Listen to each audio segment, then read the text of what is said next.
This is episode 90 of Extraordinary Women Radio. Welcome to Extraordinary Women Radio. I am your host, Cami Gellner. Women are being called to lead with voice, vitality, and vigor. Each week, join me for wisdom-filled interviews with extraordinary women living out loud and making a difference in our world. Their stories will uplift, inspire, and spark your own purpose-driven journey. Hello, my extraordinary women friends. I can't believe we're a week into February already. I don't know about you, but I've been feeling the fullness of schedules lately. I never use the word busy anymore. It's the fullness of schedules. And as we're well into the start of the new year, there's lots of connections I've been making, lots of collaborations, and lots of setting things up for the year. It's been a lot of fun, but I'm actually feeling really good about where things are standing, because one thing I can claim is that I have focus this year. I know where and how I'm going to be spending my time each week. You see, I spent an entire day with my fabulous business coach on January 2nd in a private strategy day, something I highly recommend. And I left with a week-to-week plan focusing on the big initiatives that are going to really move my business this year. So far, I'm really happy to say I'm on track with those initial business goals. And that feels good. Spending a day like this on my business with the wise eyes of my coach is powerful. It's so powerful, in fact, that I've been doing something very similar with several of my private clients as well. I'm in love with the deep dive that I can do into somebody's business in a full day and helping them set up for success for the year. It's so much fun, and the feedback I'm getting is so good. If this is intriguing to you, reach out and I'll tell you more about what my private strategy days looks like. For me, this is about impact, and it's really about giving my clients a leg up on the year. It's so much fun, and it's so powerful. So back to my goals for the year. Besides my laser focus on my business, one of the things I have prioritized this year is wellness. Eating well, moving well, tending to my spiritual me. And many of you know that cancer impacted my family in a big way in the past year. So I'm tuned into this health side. It's really important to me. And I'm a believer in clean foods and a clean life. And that's why I'm excited to bring you a second interview this month with a woman focused on helping women through a cancer journey. I met Michelle Hoglan last month.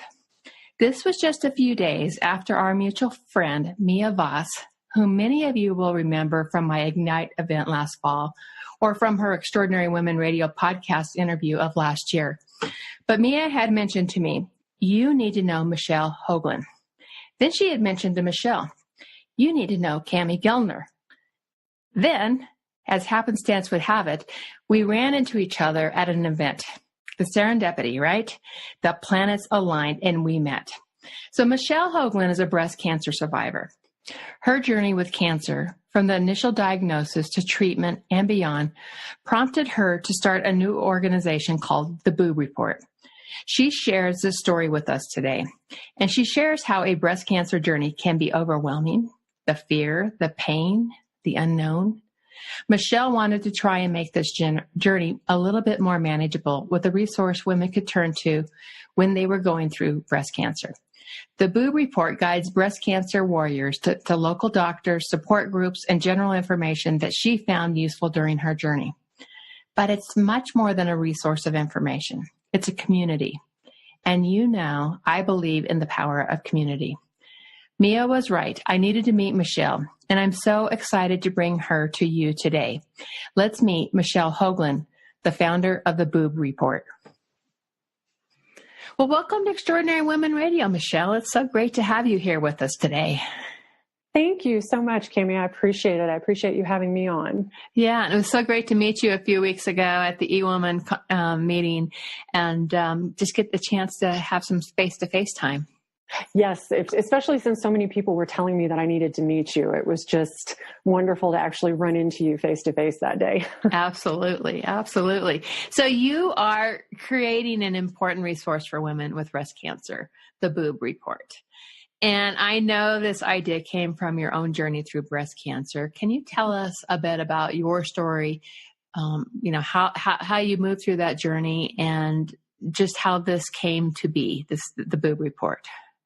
Well, it was pretty interesting. I am a very organized, sort of methodical person, and I like things to go on a schedule. And obviously getting a diagnosis of breast cancer really just threw that schedule out the window, right, for what I had planned. And I found, me personally, that it was very emotionally draining trying to keep up with letting people know what was going on, because I had such an amazing support system through family and friends and work colleagues that I created the Boob Report initially as just a Facebook group. And that way I could just have a one-stop shop to go in and update people. You know, I met with this doctor. This is when my surgery is scheduled, this and that. So initially it was just sort of a notification tool, if you will.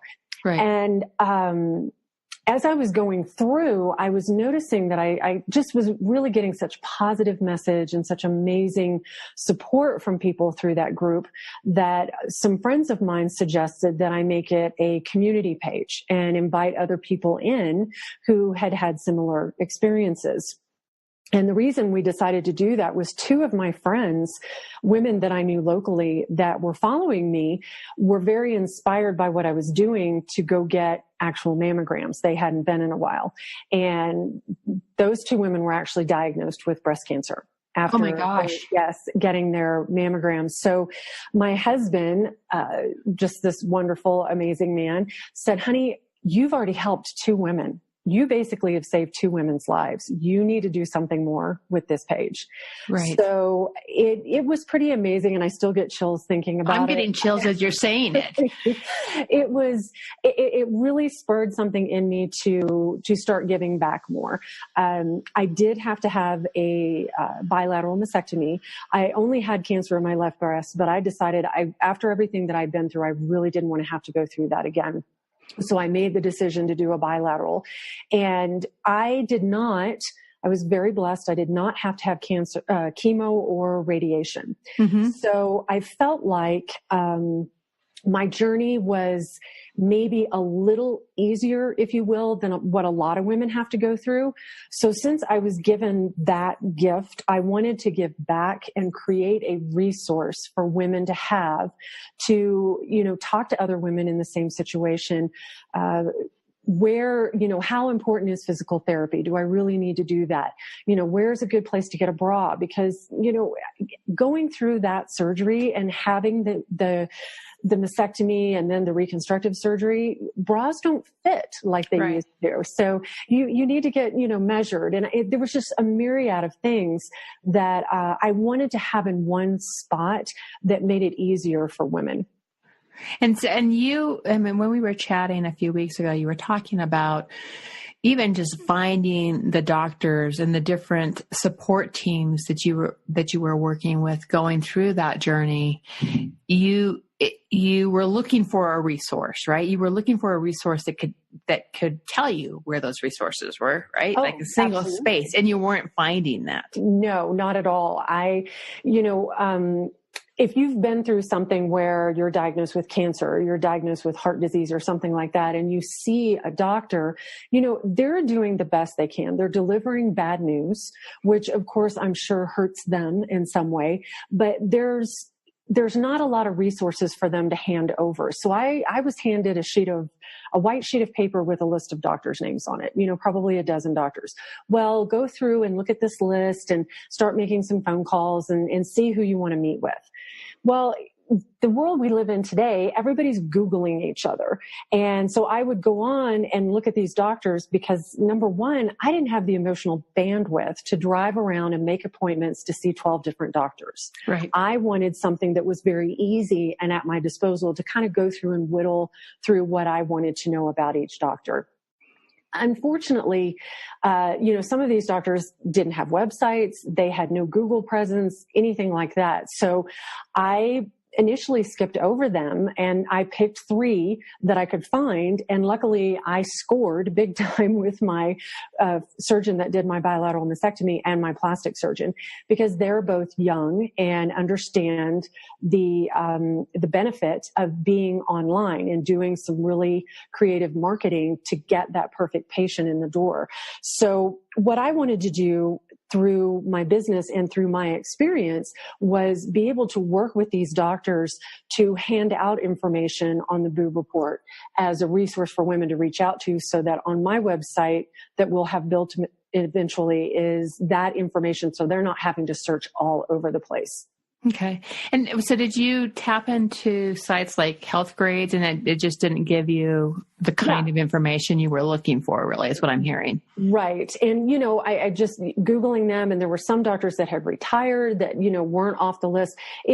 Google is very fluid. The online marketing world is very fluid, and it's changing constantly.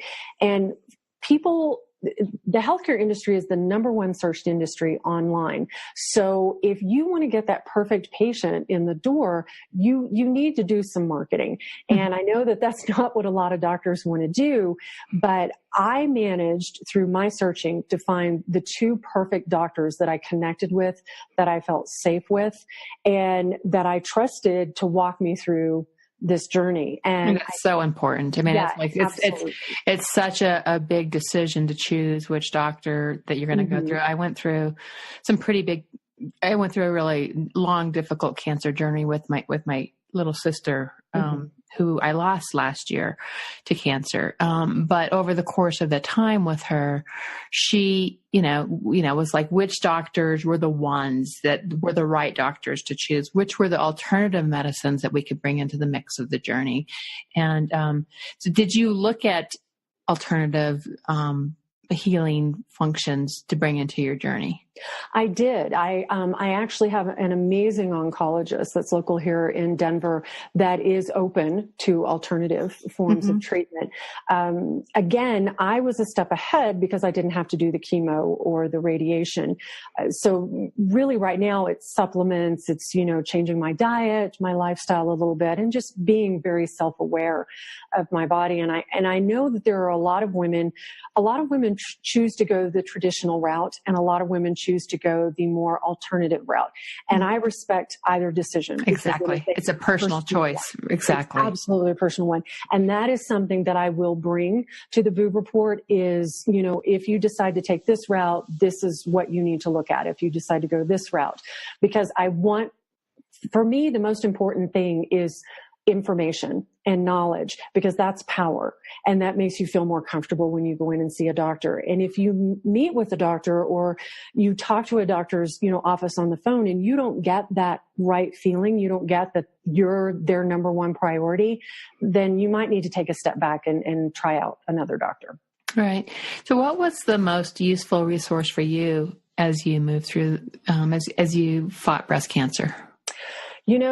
Obviously my husband and my children were fantastic, and of course my support system.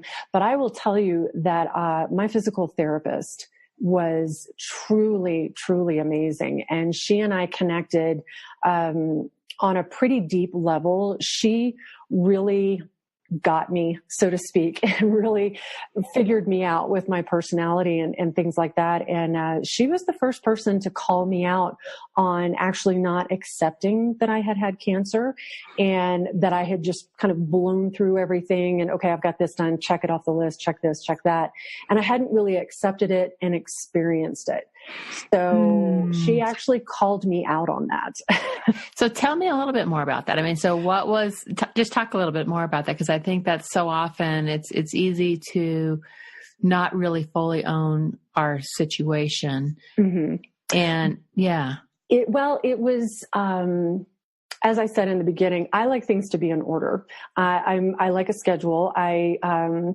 I have been working on not trying to make everything so perfect, and just letting things happen and living life. And that's one thing that having cancer definitely taught me, is just to go with the punches sometimes. But I felt like in my mind that I had let my family down by being diagnosed with cancer. Yeah. And that I wasn't there for them in the way that I should have been. And I fought with that a lot. And then with not having to do the chemo and radiation, I suffered from incredible survivor's guilt. because I had two other women that I've known for several years, both of whom almost died from their chemo and radiation treatments. And so I kept questioning, why did I have it so much easier? Why am I so special that I didn't have to go through that? So there was a period of pretty severe depression that I had to work through. And I didn't cry, and I'm a crier. I cry in Hallmark commercials. I cry at those funny little videos on Facebook, but I did not cry after I got my initial diagnosis. It was probably 8 months before I cried. Wow. And my husband and my daughter were very concerned. So the fact that my physical therapist was able to pick up on that and actually just say, hey, you know what? Something's not right. You need to go talk to somebody. Mm-hmm. And so you did then, you went. Yes, I did go into counseling. I did. Yeah. And I still am. I still talk to someone because I think it's something that I'll deal with for a while. The survivor's guilt does still creep up occasionally, especially, I got a call yesterday that a young lady got a diagnosis yesterday and just joined the Boob Report. So I reached out to her and told her, I said, look, I'm not going to push because everybody deals with this news in their own way. But my advice is to feel it, own it, cry, scream, yell, do what you need to do. And whenever you're ready, here's my cell phone and call me. Oh, that's awesome. It's such an important foundation that you are opening the door to, right? It's like, it's, I'm here. Here's my cell phone number is such a powerful gift that you can offer to somebody moving through that. Right. Yeah. It's something that I take very seriously. And I want women to know that, they're not alone. They may not have an actual spouse or a significant other at home, but they're not alone. There are so many people out there that would love to be there for you and help you go through this journey. So that is what I want to be able to offer and give back. That's beautiful. That's so beautiful. So the seeds are planted. Can you share the moment? I know your husband said you've got to do something, you've got to do something more with this. What was the moment where you said, yes, I am moving forward with this. I am going to build the Boob Report? Well, I think, my two friends getting their diagnosis after their mammograms was a good kick in the backside to get me going. And then going through the whole bout of depression. And there were things that I experienced, for example, the expanders that they put in after the initial bilateral mastectomy. I had expanders, the placeholders, before you have your reconstructive surgery. And different steps that I was going through, the doctors would say, okay, this is normally what happens. This is what a person goes through. And I wasn't feeling that. I was having pain when I thought I wasn't supposed to be having pain. And I didn't think I was making the steps forward that I needed to in my healing process.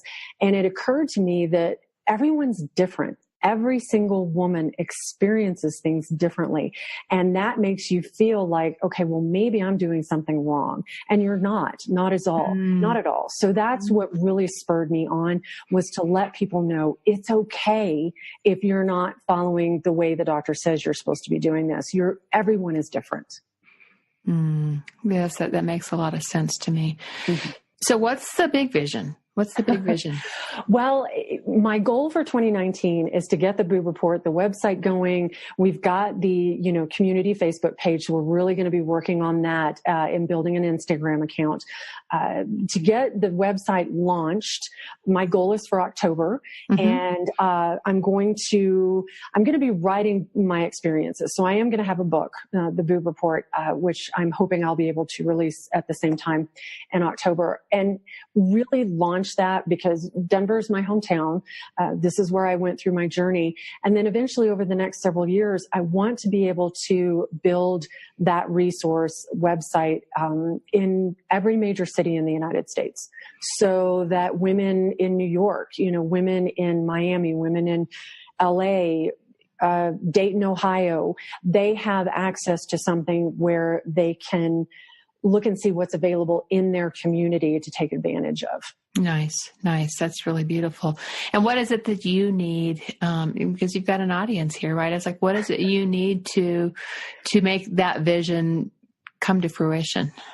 Well, I would love, what I'm working on right now is I'm working on going through and vetting businesses to be part of the Boob Report. So, for example, there's a cleaning agency that will come in and clean a woman's home who's going through chemo at no charge to the woman, or, ride share programs.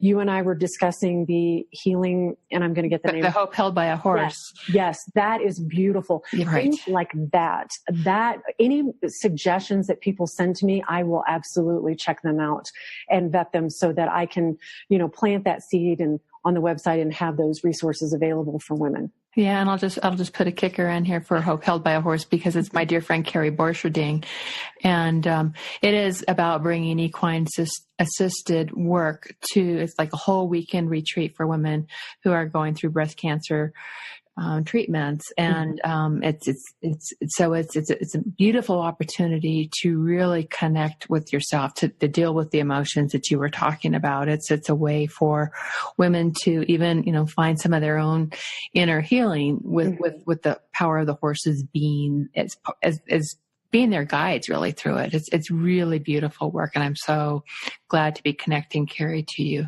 Oh, I am so excited. I'll be meeting with her soon. And for me, for that holistic side of the journey that people want to take is so important. And then I'm making connections with different doctors. So if, women do decide to go the traditional route, I want to have those connections with doctors in the Denver area, so that you can meet with the one that you're comfortable with. I mean, going through something like this, it sounds kind of silly, but personality is important. You want to know that the doctor is on your side and fighting for you.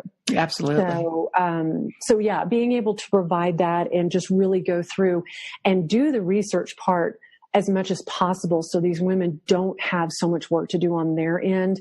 They can still call and do a little research on their side, but I want to give them as much information as I possibly can. That's good. That's wonderful.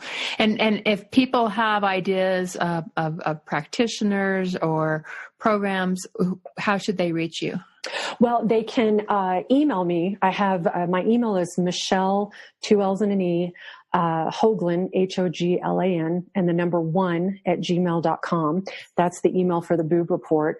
Or they can reach out to me through Facebook, just ask to join the Boob Report or private message me. I look at all of those and I would love to hear from them. And we can, it's not an open group because I do try to keep it a safe place, the Boob Report as a Facebook community. So there is a request to join it. Right. That makes a lot of sense to me. And what I'll do is I'll make sure that your contact information is in the show notes and on the episode post. So you'll have, a couple of different ways that they can reach out to you that way as well. Perfect. Okay. So this is a lot about community and connection, right? I mean, this is something that is about bringing people together. And that's something that I'm so passionate about. How did this help you when you were battling breast cancer, and how is it helping you in starting this business? Having the community, the support around you, the connections that you've built over time, how is that helping you? And both, through the breast cancer journey, and then also through starting the business? Well, I think, the biggest part is knowing that I'm not alone. There are so many amazing people, men and women, who absolutely want to help. They want to be there. And a lot of them don't know how to do that. So when they find out about me, they're like, oh my gosh, this is so amazing. I want to help you out. What can I do to help? There are so many truly compassionate and loving people out there. And I've just met more and more as I've shared my story. And I realize that that's not something that everybody can do. There are people who are very private and they need to kind of keep this to themselves. So they want to do it on a more part of, I guess it would be an arm's length type deal where they reach out when they need it, but they don't want to feel overwhelmed by people. And my goal is to I love people. I love being part of a community. I love picking up the phone and talking to someone. And I'm just very extroverted and very, I'll just hug you and give you a big kiss on the cheek type person, but not everybody's like that. Mm-hmm. So what I love to do is figure out the personality of the person that needs our help at that time so that they know they can look at these resources and no one's going to, pounce on them and say, oh, you need to go this route and you need to do this. I want everything to be comfortable and safe, and they feel they're among people that they can trust. So, because that's what I went through. I was very incredibly lucky to have such amazing support for some pretty incredible women and men. I mean, I've got some male friends that were just unbelievably supportive, and I am forever grateful to them.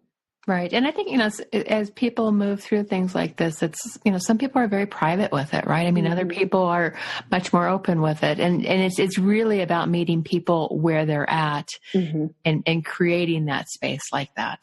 Absolutely. Well, and it's kind of interesting because I think the one thing that I struggled with at first is, I'm a very happy person and I try to, don't get me wrong, I have my down days, but when people would find out that I had breast cancer, the look on their face, and I was like, oh my gosh, I am responsible for that look on their face. And I just hated that. So I tried to take that as, okay, you know what? You can make them smile by telling them what you're doing. You've got the breast cancer, you've survived it, you're 2 years out from your diagnosis, and you've decided to turn around and give back and help people. So that way you can turn that look on their face into a smile and a look of encouragement. So yeah, but that was one thing. Oh gosh, I just hated causing that look on somebody's face. And it might be something that you also kind of bring into the resources of how do people respond when someone, has that discovery. What's the best ways to support people through that? Right. And do you have any just words of advice on that in general? I think you have to really know the person. I mean, I had a lot of people who meant well, but it was a little overwhelming that, okay, you need to talk to this person. I'm going to give you their number and they're going to call you on this day. Where, as I did with the woman yesterday, I reached out to her. I said, look, I've been there. I know what it's like. Here's the thing. There's no right or wrong way to experience this journey. It has to be you. And here's my number. Call me if you need to. Yeah. There are some people, they just want to be enveloped and just, have somebody else take control. There's other people that they're in control. They don't want anyone to kind of mess up the steps that they're taking, but they do need a shoulder to cry on occasionally. It's figuring out where they are. And if you have a friend that gets that diagnosis, it's really respecting where they are and the decisions they make on how they want to tell people, how they want to feel it, and how they're going to make the decision on the healing journey going forward. Right. I think it's so important to really tune into what they want. Yes. With my sister, I know that, she was actually really private with that. And, so for the longest time, she did not tell people. And so we kept it in a very tight circle and, really honored that. And then, when she was ready to share it, she did. And then it was supporting her through those decisions. And one of the things that, as I think back to that time and going through that with her was, the amount of courage that she had in that journey. And just unbelievable courage. And so it just takes a lot of courage to fight cancer. Can you talk a little bit about that?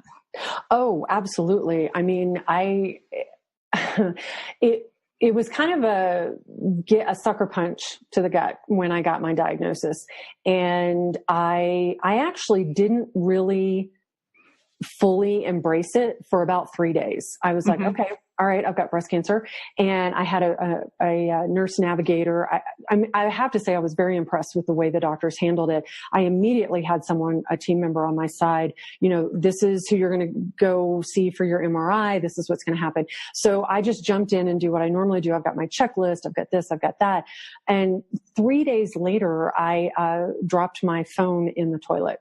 and I lost my mind. The screaming, the cussing, Right. the crying. And my husband comes in and goes, okay, you get a diagnosis of breast cancer and nothing. And you drop your phone in the toilet and you lose your mind.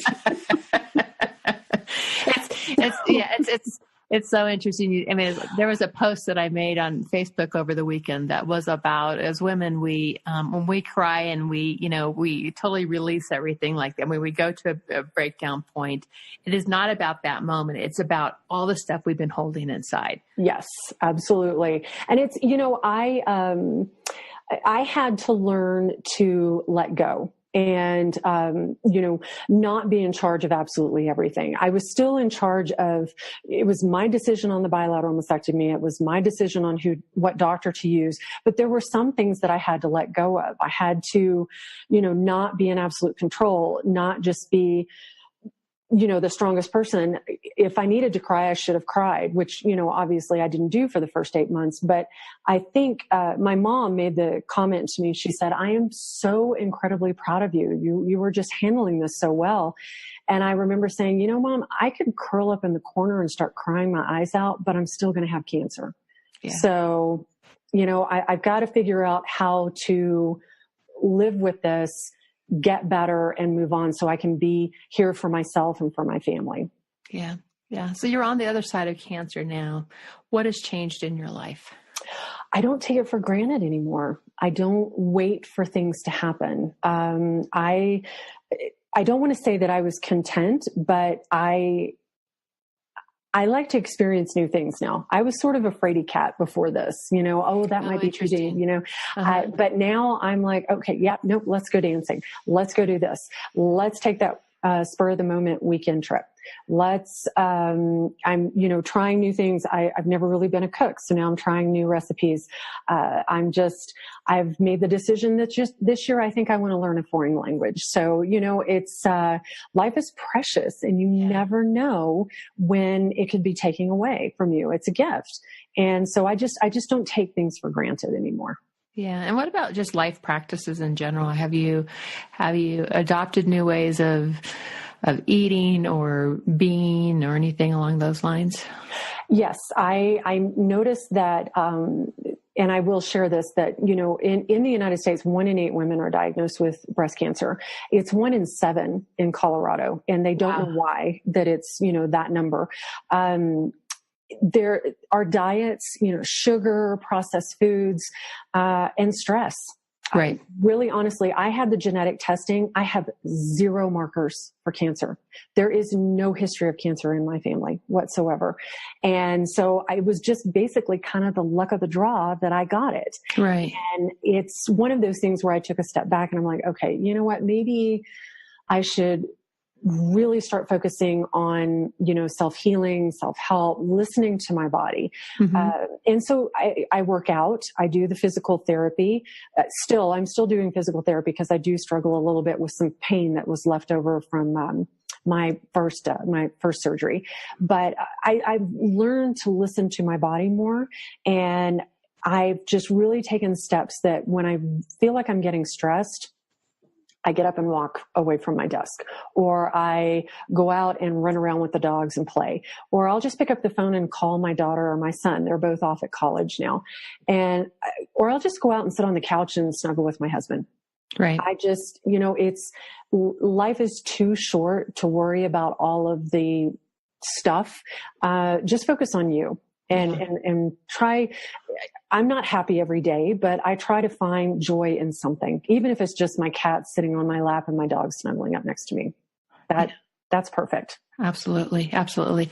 So you are the founder of an online strategy company. How are those talents really helping you in this next evolution of building the Boob Report?